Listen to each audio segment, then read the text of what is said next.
welcome back to the Pair Program. I'm your host, Tim Winkler, joined as always by my co-host, Sean Leahy. You know, Sean, we're talking a bit of space today. So did you happen to catch the Starship Flight 12 launch? So last week? I think it popped up on a couple of my feeds for sure. Yeah, just cranking out some satellites out there. No big deal. So no big deal. I was doing a little research and learned that they use something called a PEZ dispenser mechanism to slowly dispense out each satellite from the nose cone of the Starship. Mm-hmm.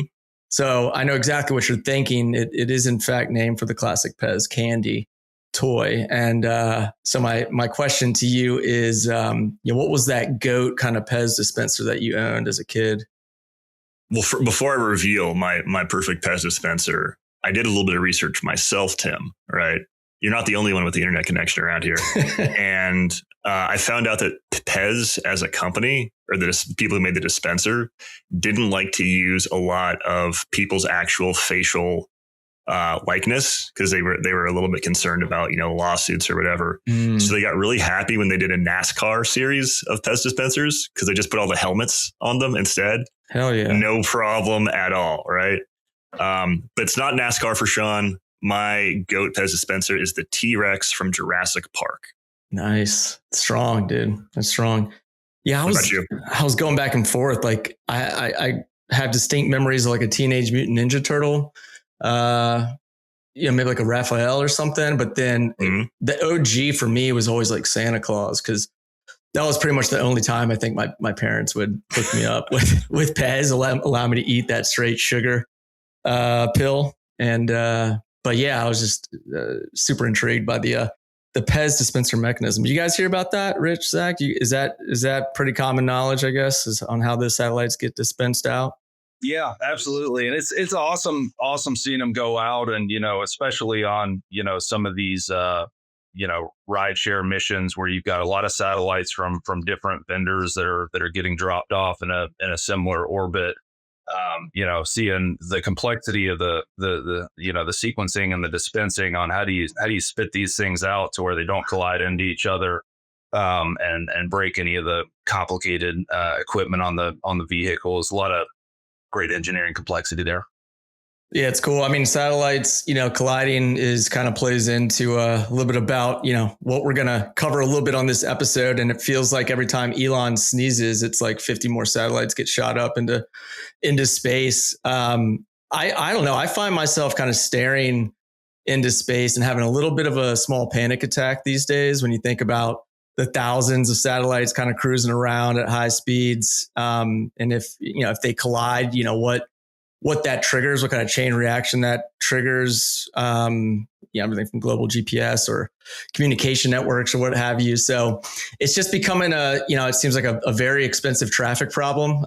We've got more satellites going up than ever before. And everybody wants to talk about, the rockets, the AI, the sensors, but nobody kind of dials in on like the plumbing, And so, what is it that happens the moment something's detected in orbit and the moment an operator on the ground can do something about it? That delay is something that I think is really intriguing. And so that's kind of where today's episode is going to live.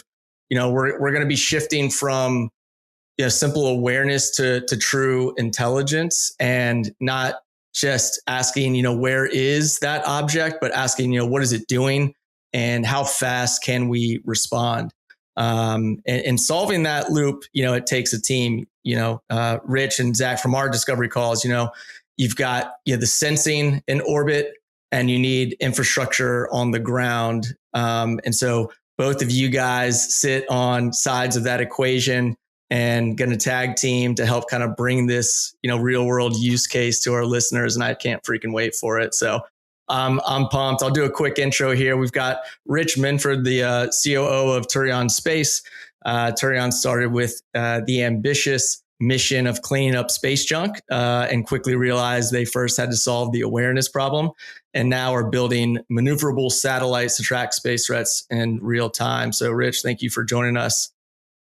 Yeah, great great to be here. And really excited about the conversation and what we're building here at Turion. A little bit of background on myself. My majority of my career before Turion, I was with Palantir Technologies, based out of London. I ran the international oil and gas business, and I've always been fascinated at the things that kind of live at the intersection of deep engineering complexity and geopolitics, and but been a space junkie my whole life, and that obviously rings true for the space industry as well as the energy sector. So been a quite natural transition, and it's a really exciting time for the industry. So pumped to get into it.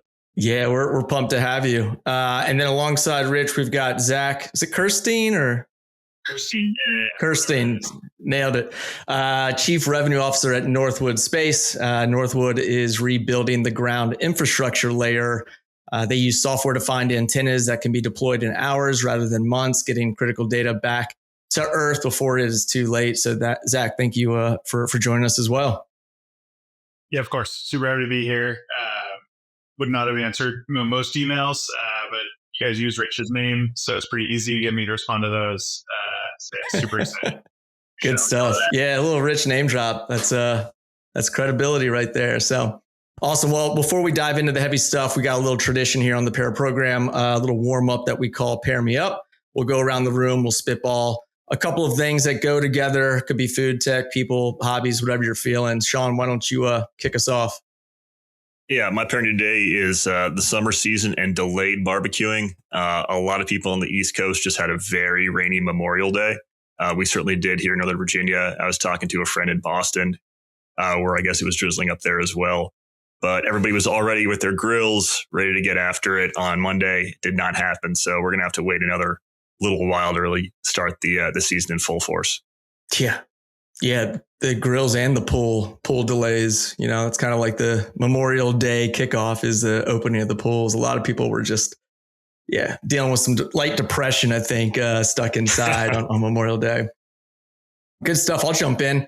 So this one's a little bit more for the coffee lovers out there. I'm going to go with tonic and espresso. So my wife and I, we recently got turned on to this delicious drink. It's a combo of 2 shots of espresso mixed with tonic water. We put like a little teaspoon of like citrus flavored simple syrup. A little bit of a different taste, a little bit of getting used to it, but it's good. It packs a punch. Good in the morning, good for like an afternoon pick me up. So yeah, I'm going tonic and espresso for the pairing for today. Pass it around. Rich kind of gave us an intro, but yeah, if you want to add any more substance and your pairing for today. Yeah, I'll do a nice light one, which is national security and natural resources have always been, inextricably intertwined terrestrially. And when we talk a little bit about Turion's long-term mission over the next couple of decades, it's taking some of that ethos into space as well, where we expect the same that same pairing to exist. I mean, spot on pairing for the pair program right there. Doesn't get more on brand. So well said. And Zach, quick pairing on your end. Yeah, similarly serious. I'm going peanut butter and bacon. I'm not sure if that one's been used before. I was a skeptic at first. Call Your Mother Bagels. Shout out to them. Has an incredible jam that they make every now and then with peanut butter and bacon. And I've now found myself trying to put that on hamburgers and other meats as well. So worth a try. Yeah, I mean, we've had 100 episodes and never once have we had peanut butter and bacon. So it sounds like a unique pairing for sure. Might have to give it a whirl this weekend. It's a bagel shop that first kind of drew you into that. Yeah, peanut butter, bacon jam. Call Your Mother. So some free advertising for them here. Yeah, a little sponsorship ad maybe. Cool. All right. Good pairings all around. Let's kind of transition into the heart of the discussion. So just a quick reset for the listeners on where we're headed with this one. So we want to start with how the space economy evolved from a visibility problem into an intelligence problem. We'll talk about the infrastructure bottlenecks, both in orbit and on the ground, and why, latency is becoming such a critical issue. And then we'll dig into what the future of real-time space operations actually looks like if this stack gets built correctly. So I want to kind of start with how the space economy is evolving. It's exploding right now, more satellites, more commercial investment, more actors in orbit. But it's strangely, it kind of feels like the infrastructure underneath all of this still feels a little bit antiquated, if you will. So Rich, I'll start with you, from the sensing side. Why do you think that is? Yeah. It's there's a lot of complexity to doing things in space. Space is really hard. And when you look at the kind of the stagnation of the industry after the Apollo program, a lot of that's rooted in the cost of getting mass to orbit. And so with what SpaceX has been able to do on bringing that cost down considerably at a high degree of reliability, it kind of gives the opportunity for commercial companies to really build into this space, and has catalyzed a really exciting boom on that side of things. And we're seeing this transition of a lot of the existing space infrastructure that are doing a lot of the really interesting remote sensing missions, for example, that's been historically beholden to deeply classified mission areas run by the NRO and other entities. And now seeing opportunities for that to start to take a more expanded approach to building that infrastructure. So I think that the obviously getting mass to orbit in a cost effective way has been the big unlock, and led to a great boom in companies building incredible capabilities across the remote sensing space to physically affecting things in space. And very excited to see where that starts to build and expand from there. Yeah, interesting. Zach, I guess on your side, from the infrastructure side, what are you kind of seeing? Yeah, I think the investment just traditionally has not been there on the infrastructure. It's not from a lack of resources, right? Billions of dollars have gone into these things. It's partially just a lack of urgency, right? If we think about, from a national security perspective, what the priorities were for the last 20 years, global war on terror, right? We were all in on the space race when it was the Cold War, counter-proliferation, counter-nuclear arms. But when it comes to global war on terror, you can achieve most of those missions using airborne platforms and don't particularly care what's going on elsewhere. Space is the high ground. Space is a safe, protected space. And so I can kind of operate there with impunity. That's not the case anymore, right? And so there's this surge now. We're realizing way too late that we need to build all this space infrastructure, including all the kind of support layer.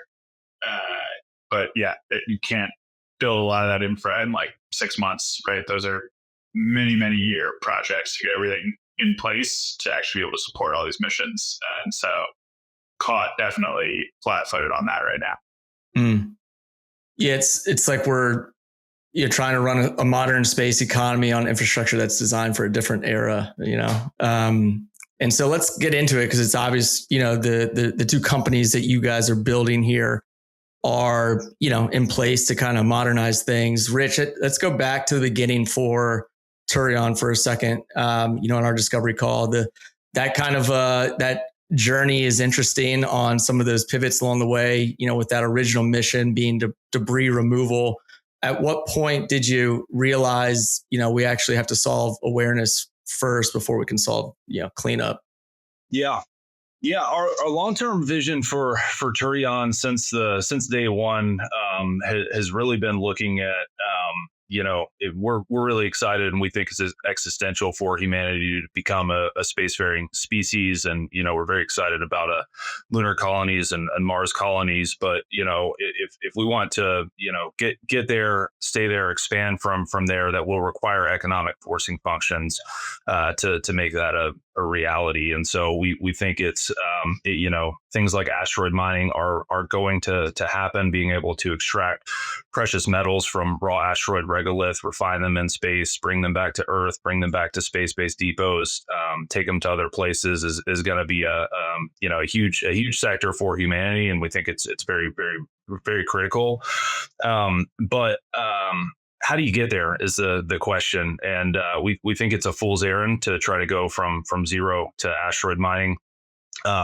A couple companies have tried that and failed. A couple are doing it right now, and I'm very excited about them and hopeful for what they will achieve on moving things forward. But our approach is one of strategic patience. Let's take that long-term architecture. Let's decompose that into the fundamental capabilities that need to exist, and let's build sustainable business lines around those capabilities. So that's kind of long since been Turion's vision for where we want to go. The question is, how do you get there, and how do you sequence and prioritize? And so as I'd referenced before, with the proliferation of assets in various orbital regimes comes, increased risk around, collisions and especially small pieces of debris. I'll put your mind at ease that while there is this, that, you look at these exponential growth curves of assets on orbit, space is really big. So an ex colonel told me a few months ago, he was like the density of objects in low Earth orbit is like if you put 12 ants in the state of Rhode Island evenly distributed. So what are the chances of them walking into each other? So there are issues, and there are places where things are going to get more crowded. Where the Starlink constellation sits, places like the Terminator orbit, which is going to be ripe for space-based data centers when that starts to really take off. Obviously, the coveted slots in the geo belt, but we do see a problem at some point that needs to be addressed on cleaning up small pieces of debris, big defunct satellites, rocket bodies, et cetera. And we want to get there. And that was part of the initial thesis for Turion, but we quickly realized two things when kind of thinking through that market. One, the market doesn't exist yet.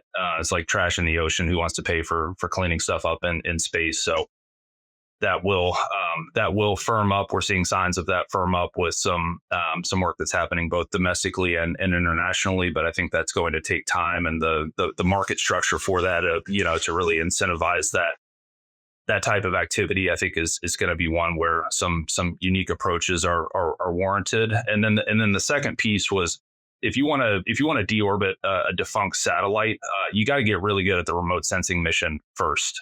And you need to go up, you need to inspect, you need to figure out where do you want to dock, you need to do all the mission planning. And there is a need and there is a market for that today in collecting space to space intelligence. And so we're that kind of, resequencing and really going all in on that is our first capability area, where we're building spacecraft, software and sensors to collect intelligence on other satellites using remote sensing payloads primarily. So the idea there is, a lot of commercial and national security use cases in that realm. On the latter, it's really about characterizing adversarial capability on orbit and using that as a input to how Space Force thinks about force design and those sorts of things. And on the former, it's as these higher complexity systems are going up, being able to do inspection as a service. Telemetry is only going to tell you so much, and being able to go up and inspect commercial satellite during the commissioning and LEOP process is really going to help those commercial operators, fix problems on orbit as quickly as possible. So that's what we're sprinting at right now, and we're thinking about kind of the stage plan on how do we go from characterizing things in orbit to physically affecting things in orbit, and then ultimately, like, we end up with this capability stack with these cash flow generating businesses where we can start to amalgamate some of that capability into some of these bigger civilization scale swings on what does an in-space asteroid refinery look like. But we're taking our time.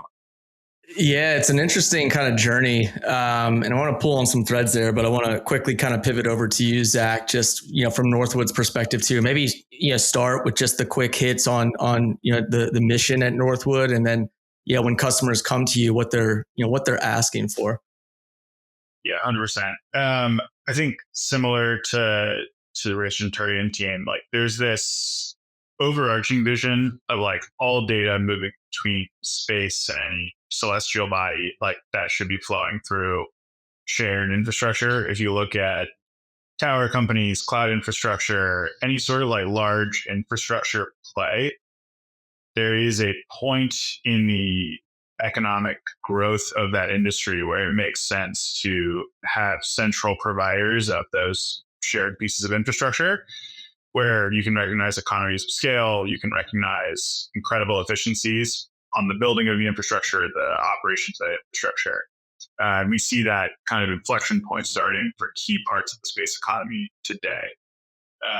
And so the vision when Northwood was started and remains the vision today is like, it no longer makes sense for every company to have a whole team focused on ground because they need to think about the licensing, the regulatory, the market access, the shipping logistics, the deployment, the operations, all these things that require an enormous ground team. There's maybe 2 companies on Earth with enough stuff in space today to justify economically having their own version of that. Everyone else should be outsourcing that, so long as there's an operator who can scale with them, help them. If they're commercial operators, close their business case still, right? If you're paying more money to get your data down, you can sell it for. You can't do that as business. And then ultimately, like, has the ability to go where the market is headed, both from a like mission perspective, which is the fun part across, but the more boring stuff is like from a technology perspective.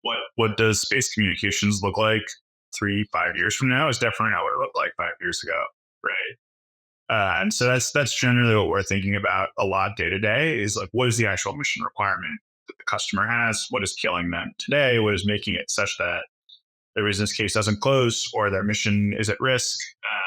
And so like one of the first big pieces that we've bitten off is the TT&C mission set. So telemetry, tracking, commanding.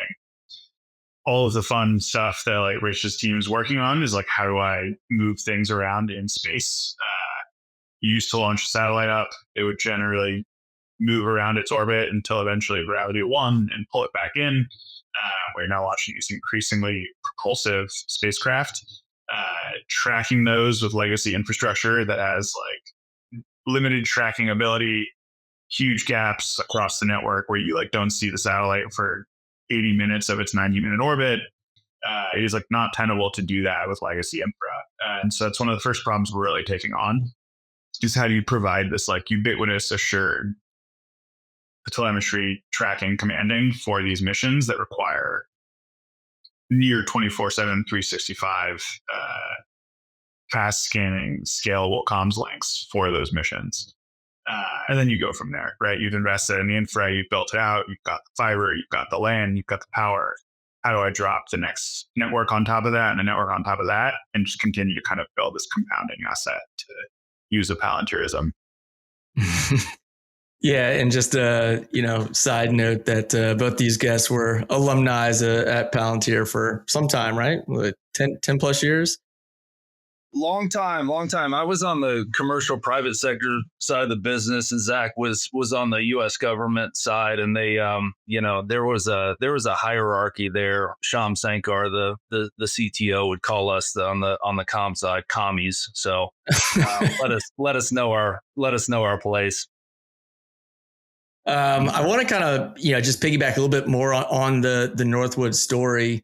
Just a ton of press out there about you guys, and some really fascinating stories about designing this prototype mobile antenna dubbed Frankie within a pretty quick period, 4 months. Then deployed the antenna from off a truck delivery to live sky tracking in you referenced 6 hours. Which is just an insane, deployment timeline compared to, other traditional timelines. So maybe walk me through that kind of major milestone moment and what it kind of opened up your eyes to. Yeah, that was honestly the transformative moment for Northwood, right? We knew that there was a need for more scalable, more deployable, transportable ground infra. For us, that's not because we want to be moving things around all the time. It is like purely economics and efficiency thing where if I have to have my site team on site for 9 months doing land prep and concrete pours and pulling all the fiber cables and then building a giant radar around this giant antenna, it costs me more money than like the antenna itself. And we're actually seeing that in practice with a couple of our partners. So we set out and said, like, what would be the antenna I would design if I needed to optimize for like minimal time deploying while still hitting all of the kind of power and tracking capabilities that I desire. And so that's that phased array. Frankie, we love when we call it Frankie, short for Frankenstein. If you come to our facility, open invite, there's just like wires hanging out the back of it. We like threw the head on top, which is another antenna.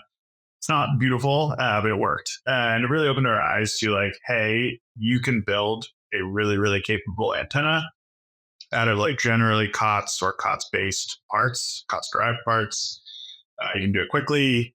You can design the things so that like basically anyone can assemble it, right? The fear historically with phased arrays is that these like crazy complex, insane to manufacture, super expensive systems, and thus is like not tenable or viable to scale them despite the benefits of transportability, no moving parts, high power transmit, etc. We finished that demo. We did the demo with Planet Labs out at their facility in North Dakota. We were expecting to basically start printing more Frankies. We finished that demo. We get back to Los Angeles, get dragged into a US government customer's office, and they basically said, hey, that's all well and good. Can you make this thing like 100x more powerful, this much more transportable, cover these frequency bands? And we were like, that's not really our business. And then they said a number, and we were like, okay, yeah, that's definitely our business. And so we've been on that path since then, kind of orienting around how do you build with that customer? How do you still make sure that we're not like over engineering this thing? One of our customers uses the kind of metaphor of like the MRAP versus the up armored Range Rover versus the Toyota Camry. I want to say that we live in that like Toyota Camry up armored Range Rover lane. We don't want to be building these like crazy MRAPs, tanks, whatever it is. Like that's never going to be dual use. And so trying to find this like really fat part of the bell curve requirements wise, where we can serve these super important customers while still like doing the thing we set out to do, which is like raise all boats within like the global space economy by providing proliferated, cost-effective ground systems. Quick shout out to our friends at Defense Unicorns. So updating software on the F-22 used to mean grounding the jet, pulling panels, extracting the onboard computer, days of work, full maintenance crew. Defense Unicorns changed that. Now a pilot can push updates from a tablet in minutes, and mission operators can fly, fix, and fly again with ease. Read the full case study at defenseunicorns.com/hatchit. All right, so I got to jump in here, Tim, because we've covered a lot of ground already, and this is making me very excited. I think what I want to do is be a bad interviewer and zoom out really, really far. Something that Rich started with, but Zach has actually picked up on as well. In looking at the space industry at a large scale, we've moved through a couple different epochs. Back in the original sort of Apollo Gemini era, all space industries were so tightly coupled with the government, it was very difficult to break into it, whatsoever. Then after the end of the Cold War, you have priorities moving away from that, as Zach pointed out, going into GWAT. Nobody was looking up; they wanted to look down at where we were operating terrestrially. And now you have this shift back, right? And I'm wondering what the relationship is between this like legibility within the space market and space ecosystem, because both Zach and Rich have pointed out that there are these new problems to solve that weren't on people's minds 5, 10, 15, and certainly before that. And you can't solve problems that you aren't aware of, right? So how much of this new explosion in the space industry is because of this more open development across different providers at different levels doing different things that makes these different problems more legible to everyone, which creates kind of a network effect for the entire ecosystem. So maybe Zach will start. That's very open-ended, like I said, but start with you and then maybe pivot to Rich after. Yeah, I mean, I think I'll take this maybe in the like interesting to commercial folks way, which is all of these requirements used to not exist as far as we were concerned as like regular internet users, right? Like none of these systems existed. The NRO didn't exist. Obviously, that's not entirely true, but like the idea that we needed to be building all these things and there was a ton of money to be had by doing so, like, was a totally foreign concept to all but a few. And then those few would go out, they'd start their companies, they get bought back by Raytheon or Northrop or whoever after starting it, and then all of a sudden the machine gets bigger and bigger. I think like Palantir and Anduril have shown that you can still be profitable while working on super important mission systems and like build a really good, valuable business. I'll set aside all the like actual valuation things for your guys' next podcast. That could be someone else's problem. But yeah, I think the fact that like there is a need for all of this and the government is now comfortable forecasting that to industry, broadcasting that to industry was totally foreign even like 5 years ago, right? It would have been totally unheard of for them to do the space demand gen signal forum event that just occurred. It would have been totally unheard of for the SAF SQ to go meet with a bunch of venture capitalists and tell them, here's the companies I want to exist in the future. Like, please make these happen. And so the idea that you can invest in this space and you will, if you build the right thing and you build a winner and you like actually deliver, get your money back and then a lot, has made it actually feasible to go chase these things, vice just having to like win on 7% margin, vice 8% margin on the kind of big lumbering project that used to exist. Yeah. And I think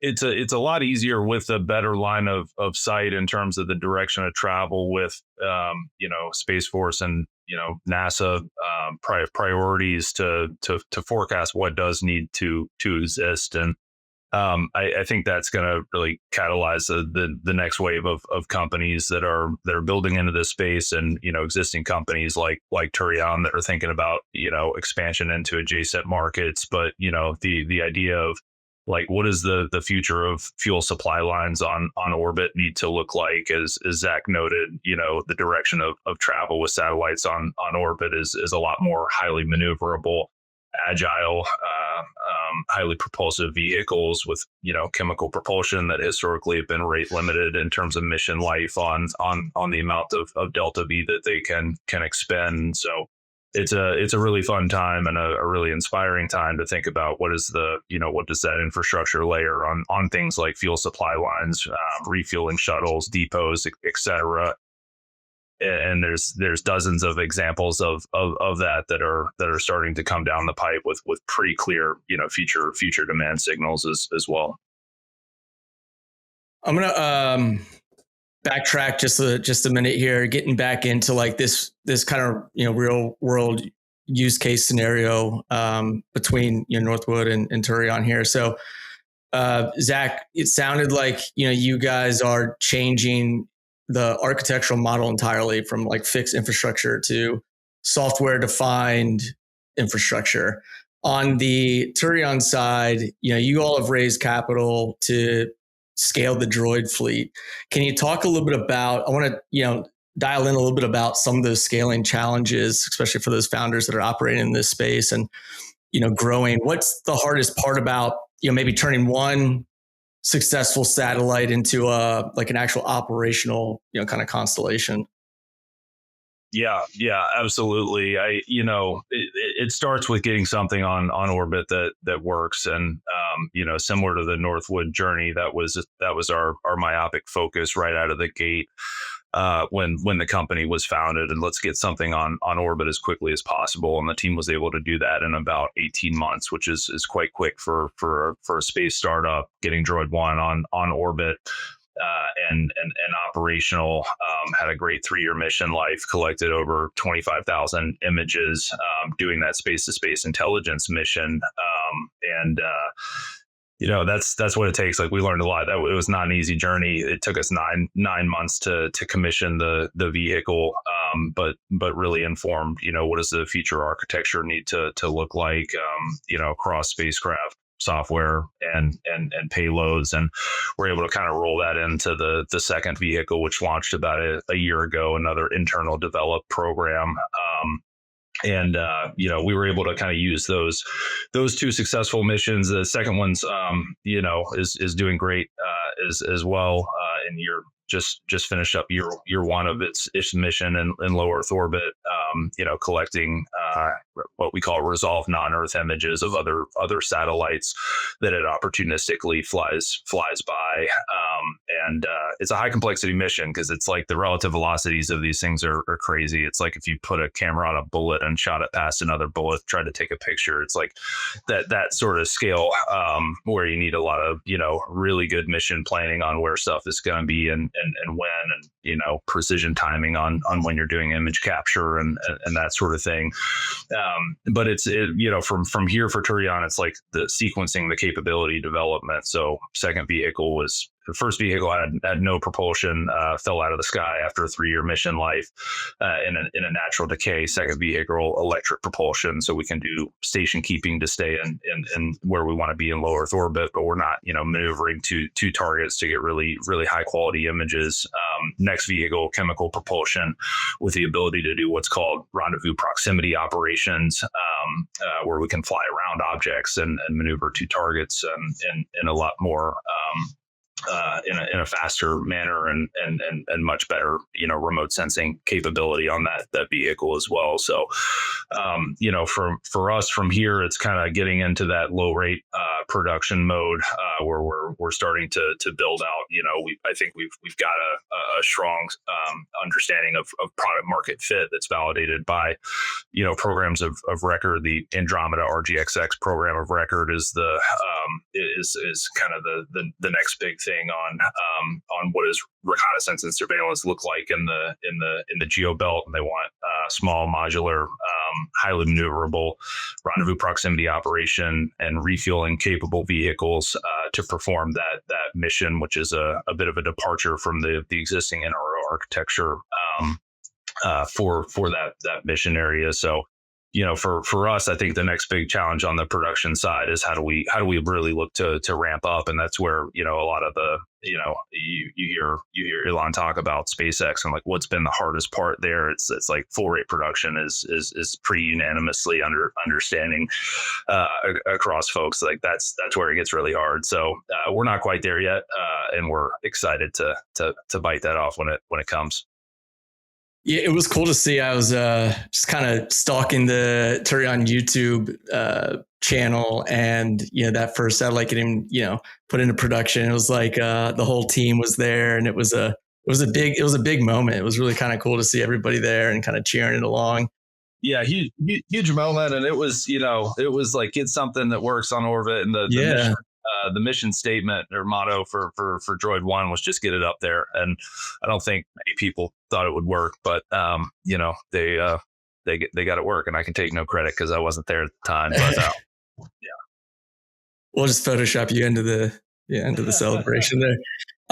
So trying to just kind of paint this picture for our listeners, running like a hypothetical scenario here, like a rogue satellite, starts maneuvering towards a critical U.S. asset. Kind of walk me through, what happens. Like where does Turion enter the picture? Where does Northwood kind of enter the picture, and where does the actual kind of decision happen? Yeah, we don't even have to do hypotheticals. I don't know if y'all saw news a couple of days ago, but the Russian satellites doing rendezvous proximity operations around a commercial satellite that's doing RF intelligence from ISI. So that sort of thing is happening, and a big part of why we care a lot about this space. But we're really excited to get to a place where it got proliferated capability on orbit so that we can respond, and very excited about what Northwood brings to the table, because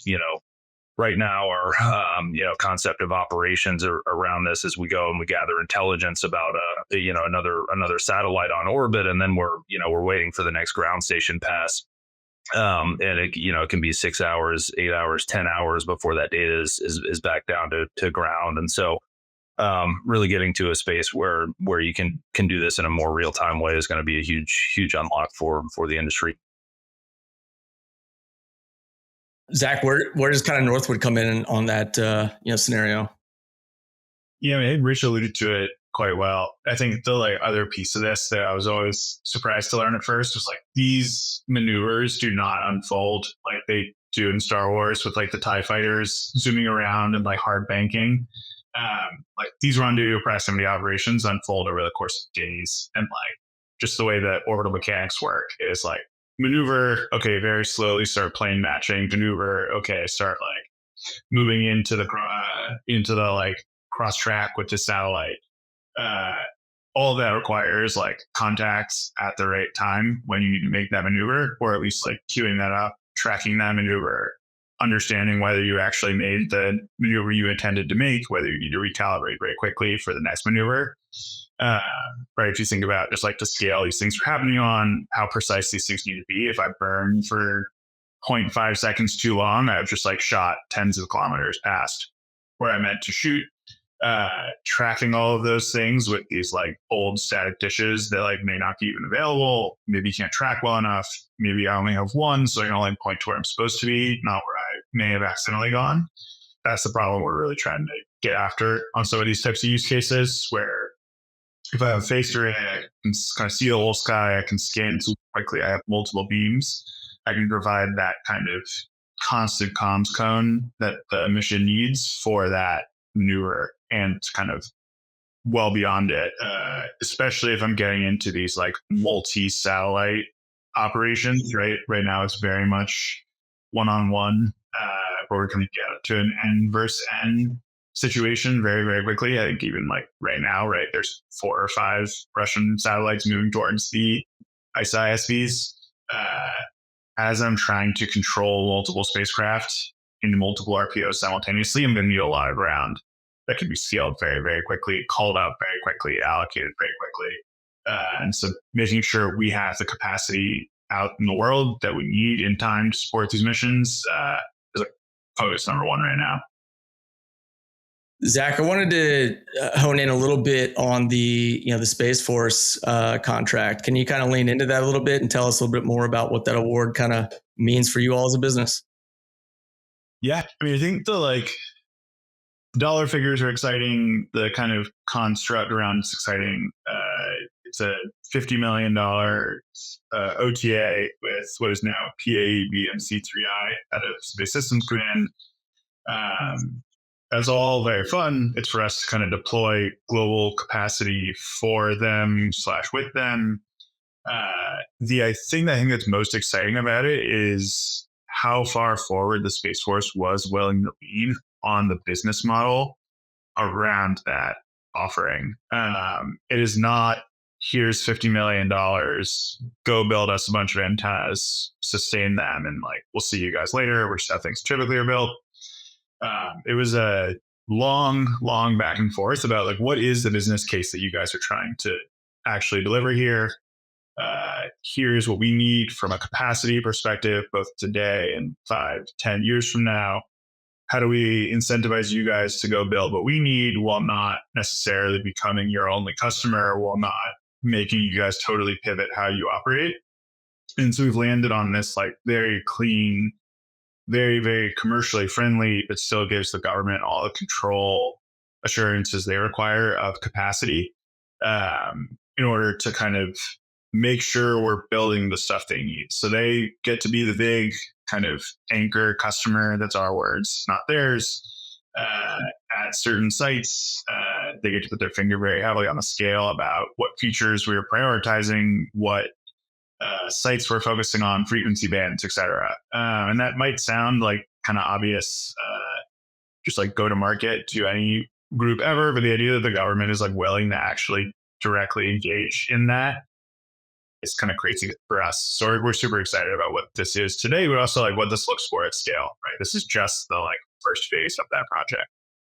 Yeah, we're seeing the same sort of thing in some different flavors, but the appetite at which Space Force in particular is taking some refreshingly novel approaches to the acquisition and contracting side of things. I think it's a reflection of them kind of taking a look at what is actually broken around the acquisition machine, and how do you fix it. And so we've seen a lot more interesting and streamlined approaches to how both the acquisition process is run, but also the commercial side of things in terms of payment structures and abilities for companies to, like Turion, that are more risk on, that are willing to put some skin in the game. So we're pretty excited about that as well. Yeah, Tim, you know that my acquisition Batman signal is going off right now. For it. So what I want to kind of double down on, Zach, is this is for basically for buyers, for like government acquisition folks or procurement folks who are listening. You don't have to get into the specifics of the contract, of course, but what does its structure let you do as a company for the customer that you couldn't do with a more traditional structure to this acquisition? Yeah, I mean, I'd say at its core, we're delivering commercial capacity to the government.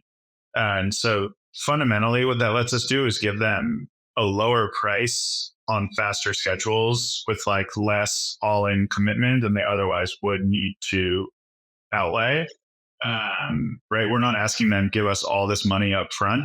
We are allowing them to turn what would typically be a capital expenditure into operating expenses for them. Obviously, like flat budget environment where you kind of have O&M procurement dollars, not huge RDTG spikes for some of these existing programs, which is obviously probably way dirtier than we went to go here. But it's like incredibly useful for them being able to actually operate and get the capacity they require for these missions. Yeah, I want to kind of just, put a bow on the conversation and, maybe highlight a little bit around, what the next kind of milestones look like for both of your companies. What's on the horizon, Rich, in the next, 1 year, 3 year plan at Turion? Yeah.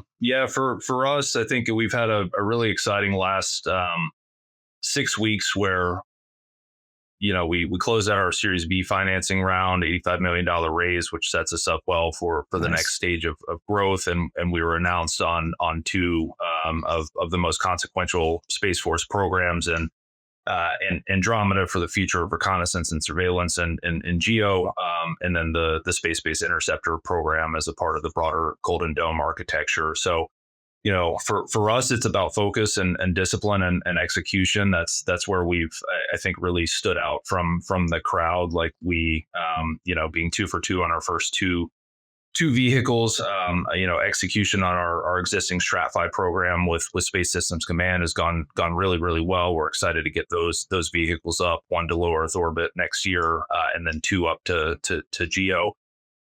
And so we're trying to stay focused, disciplined, and continue to reinforce the sterling track record from an execution perspective. And then when it's time to start to layer on more capital and scale to some of these adjacent business lines that we're excited about building, we're going to be doing that from a position of strength with these first areas really firing on all cylinders. Nice. Congrats on that raise. That's awesome, man. Maybe a couple of quick hitters on the business from a head count, where you guys based out of? A couple of those. We're 215 employees. The vast majority are in person in Irvine, California, between LA and San Diego.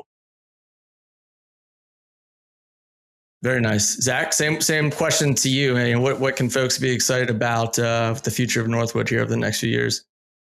Yeah, nothing too ambitious. I think what we generally are aiming for is like world domination. I say that half jokingly, but if you look at there's a map in our office. It's one of those like fun classroom maps that everyone like stared at instead of paying attention. There's a bunch of push pins in it, and the push pins are different colors, one for sites we've activated, one for sites we're planning on building in the next 12 or so months. It's been incredibly cool to see those start to change colors over the last couple months as we've like really started to get our whole footprint out. We're on 2 continents now. The plan is to end this year, I think, around 18 sites across 9 countries. I might have those numbers just a little off.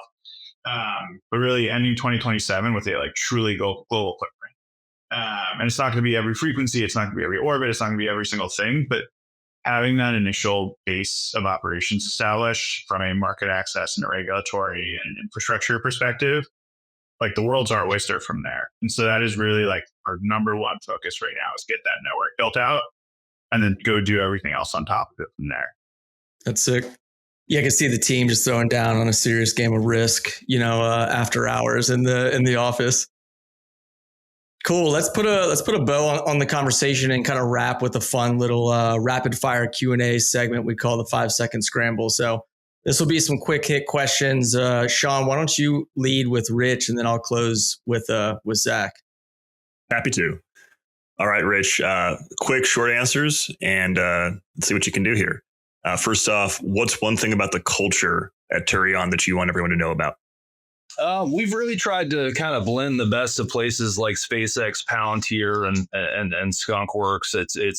But it's a hardcore engineering focus, and I think we've done a good job of taking things like high autonomy, high agency from places like Palantir and that real engineering ethos from SpaceX, and amalgamated those in a pretty productive way.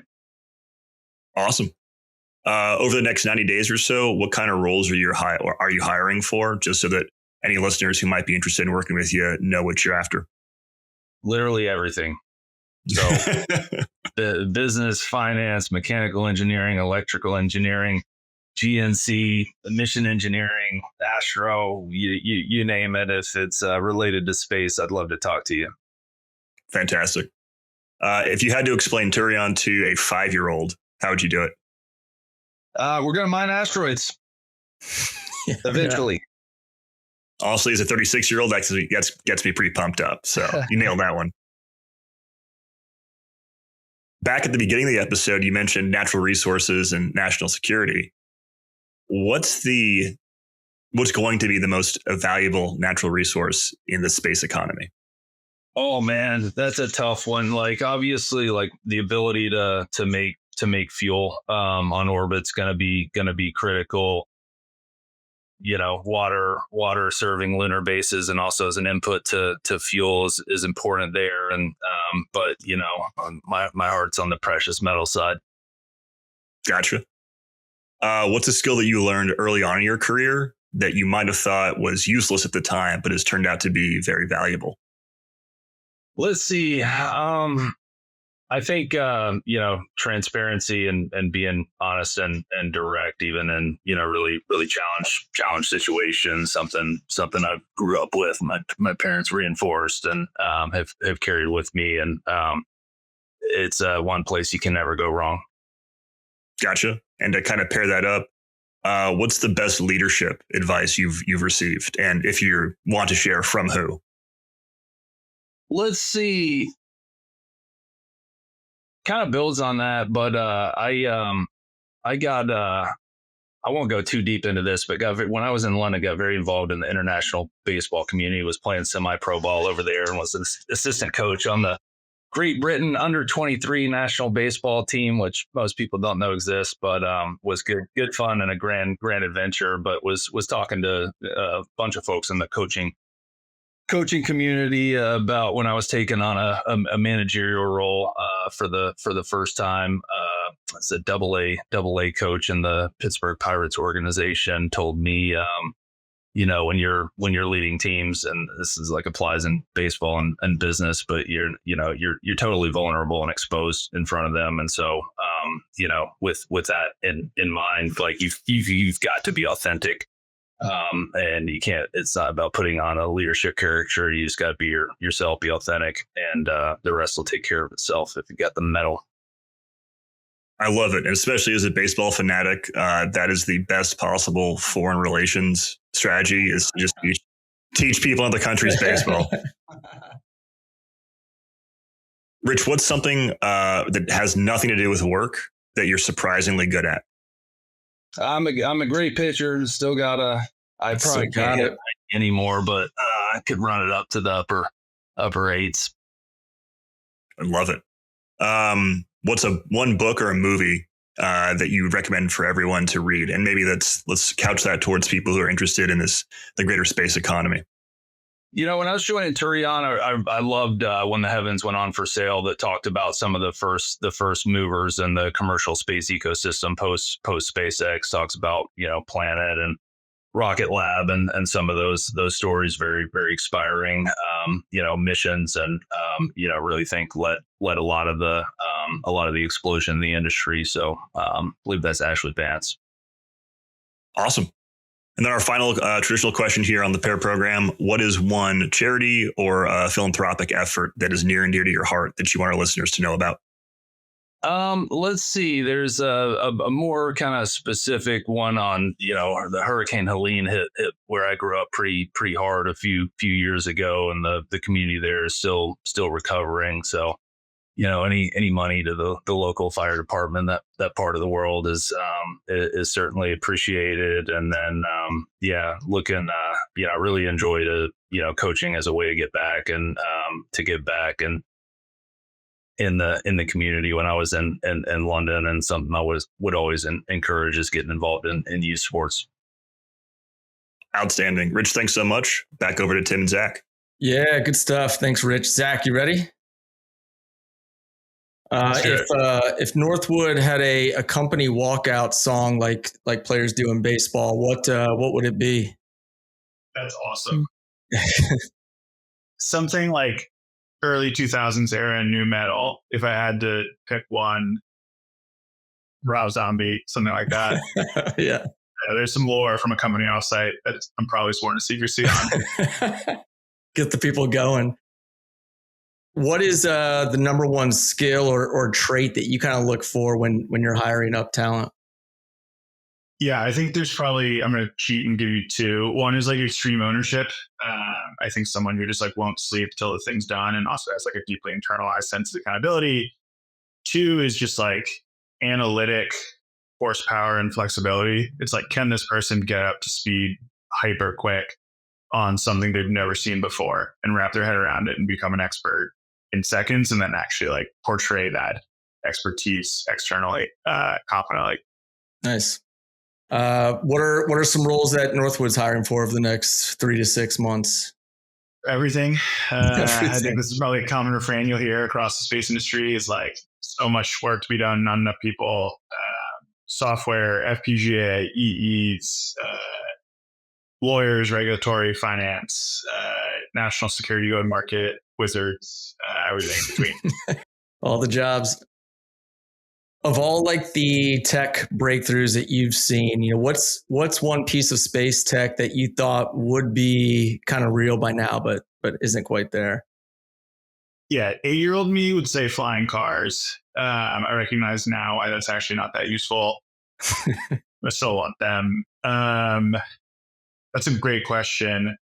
I would say probably the in-space, more tourism piece, where it's we have the technology. We have a bunch of people who probably have enough money to do it more often. I just don't quite know why we haven't gotten there yet. Yeah. Katy Perry can help fill us in on that. Not space, famously. Not space. Yeah, not space. Northwood's co-founder and CEO, Bridget Mindler, is notoriously known, former Disney star, which I went down a pretty deep rabbit hole on that. Singer, actor. Who's your favorite Disney character? Wow. That's a phenomenal. I was not expecting that one. I'm going to go with High School Musical era, Corbin Bleu, just all time. Fun fact, third most translated Wikipedia page of everyone ever. Not sure why. So love that lore for him.